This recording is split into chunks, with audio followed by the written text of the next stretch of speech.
Baik, Assalamualaikum warahmatullahi wabarakatuh. Kami dari kelompok 3 akan mempresentasikan mengenai anggaran produksi.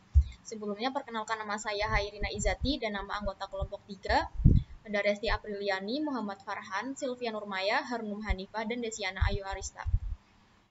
Yang pertama ada definisi anggaran produksi. Anggaran produksi adalah surat perencanaan secara terperinci mengenai jumlah unit produk yang akan diproduksi selama periode yang akan datang, yang di dalamnya mencakup rencana mengenai jenis atau kualitas, jumlah atau kuantitas, dan waktu produksi yang akan dilakukan. Atau secara luas, anggaran produksi adalah penjabaran rencana penjualan menjadi rencana produksi yang meliputi perencanaan tentang volume produksi, kebutuhan persediaan, bahan baku, tenaga kerja, dan kapasitas produksi. Ruang lingkup perencanaan produksi. Yang pertama ada penentuan tingkat produksi, yang kedua penentuan kebutuhan fasilitas produksi, dan yang ketiga penentuan tingkat persediaan. Kegunaan dan tujuan anggaran produksi. Yang pertama yaitu untuk menunjang kegiatan penjualan, yang kedua untuk menjaga tingkat persediaan yang memadai, yang ketiga untuk mengatur biaya produksi, yang keempat untuk mencapai titik keuntungan tertentu, yang kelima untuk menguasai pasar tertentu, dan yang keenam untuk mempertahankan dan meningkatkan efisiensi. Tahapan penyusunan anggaran produksi. Yang pertama ada tahap perencanaan, yaitu mencakup penentuan periode waktu yang dipakai dan menentukan jumlah satuan fisik.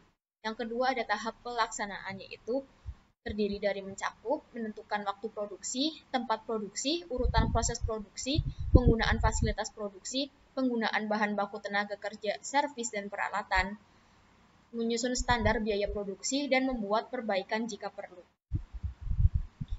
Stabilitas produksi. Stabilitas produksi adalah kebijakan untuk berproduksi pada tingkat produksi yang sama setiap bulannya dalam 1 tahun.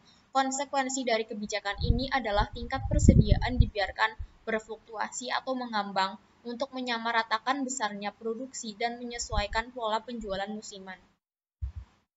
Selanjutnya ada stabilitas perusahaan. Dalam kebijakan stabilitas produksi yang diperhitungkan adalah hasil tingkat produksi barang jadi yang sama tiap periodenya.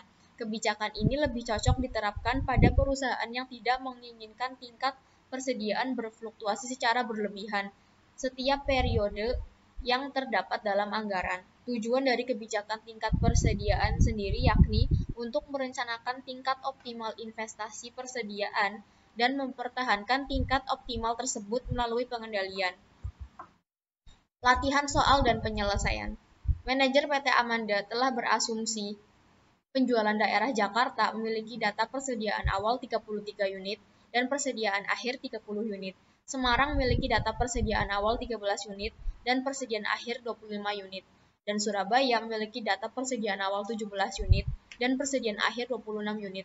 Berdasarkan data anggaran penjualan PT Amanda pada tahun 2020 yang telah dibuat, buatlah anggaran produksi menggunakan stabilitas produksi dan stabilitas persediaan untuk masing-masing daerah penjualan.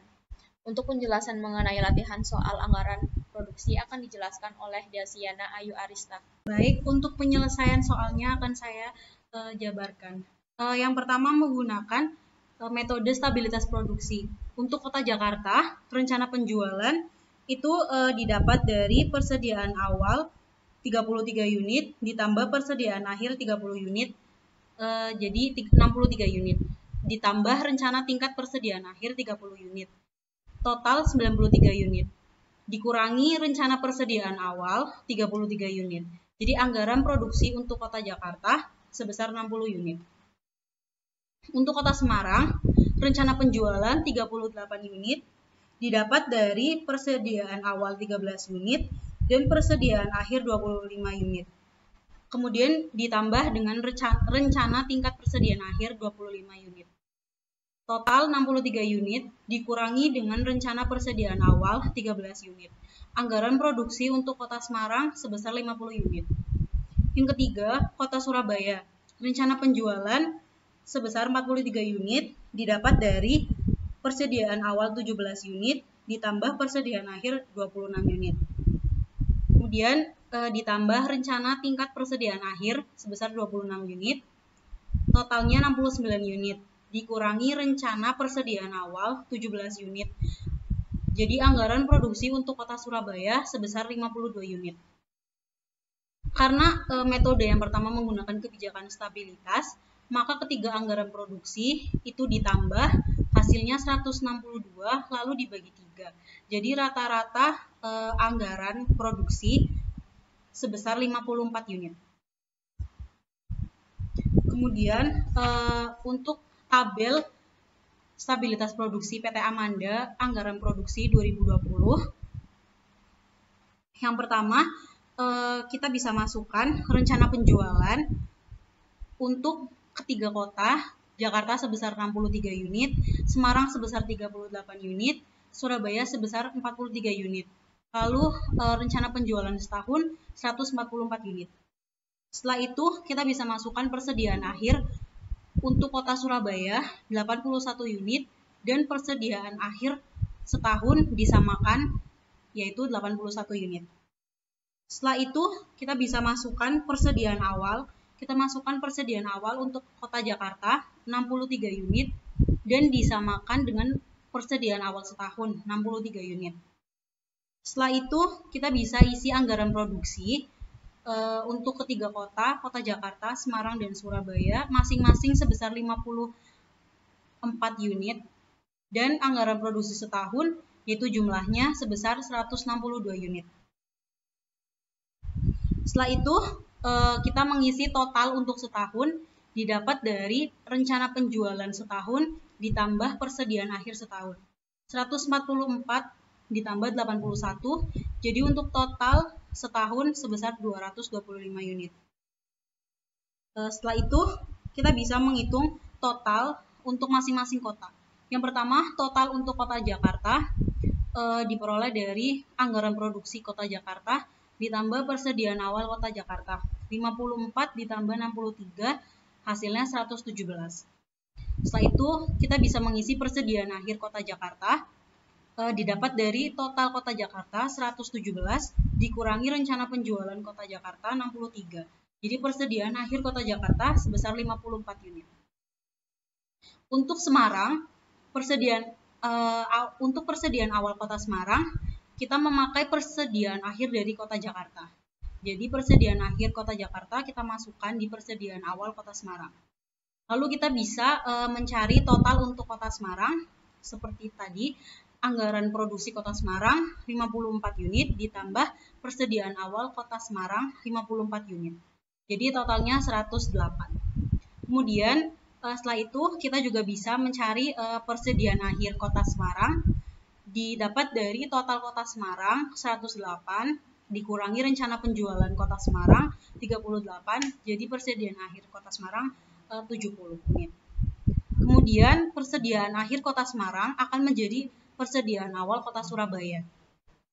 Setelah itu kita bisa mencari total dari kota Surabaya didapat dari anggaran produksi kota Surabaya 54 unit ditambah persediaan awal kota Surabaya sebanyak 70 unit.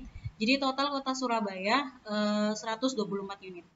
Setelah itu kita bisa mengisi persediaan akhir kota Surabaya didapat dari total kota Surabaya 124 unit dikurangi rencana penjualan 43 unit.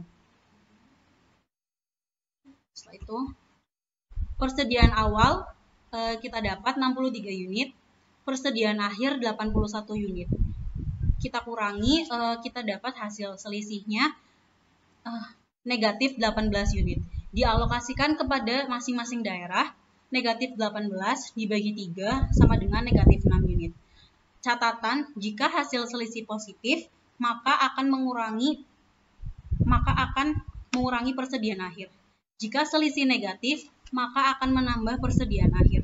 Jadi, untuk kota Jakarta, Semarang, dan Surabaya, persediaan akhir akan ditambah negatif 6 unit.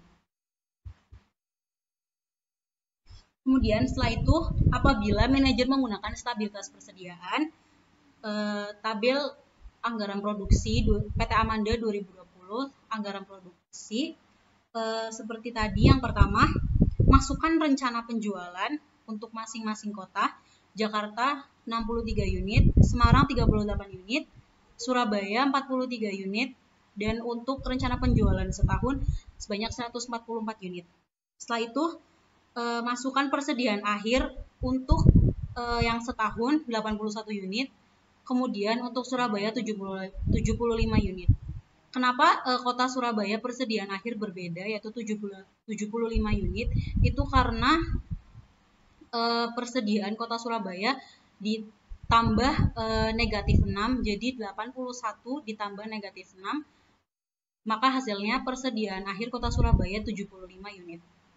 Setelah itu kita isi anggaran produksi untuk masing-masing daerah. Jakarta 75, Semarang 38, Surabaya 49, hasil setahun untuk anggaran produksi 162 unit. Setelah itu kita bisa mengisi total setahun didapat dari rencana penjualan setahun ditambah persediaan akhir setahun. 144 unit ditambah 81 unit, maka total setahun 225 unit. Setelah itu kita bisa mengisi total untuk masing-masing daerah. Yang pertama, total untuk kota Jakarta didapat dari anggaran produksi 75 unit ditambah persediaan awal 63 unit. Hasil total untuk kota Jakarta 138. Lalu kita bisa mengisi persediaan akhir kota Jakarta didapat dari total kota Jakarta 138 unit dikurangi rencana penjualan Jakarta 63 unit. Maka persediaan akhir kota Jakarta 75 unit. Kemudian untuk daerah Semarang, persediaan awal kota Semarang kita memakai persediaan akhir dari Jakarta. Persediaan akhir Jakarta 75 unit kita jadikan persediaan awal kota Semarang 75 unit. Maka untuk total kota Semarang kita dapatkan dari anggaran produksi kota Semarang 38 unit ditambah persediaan awal kota Semarang 75 unit.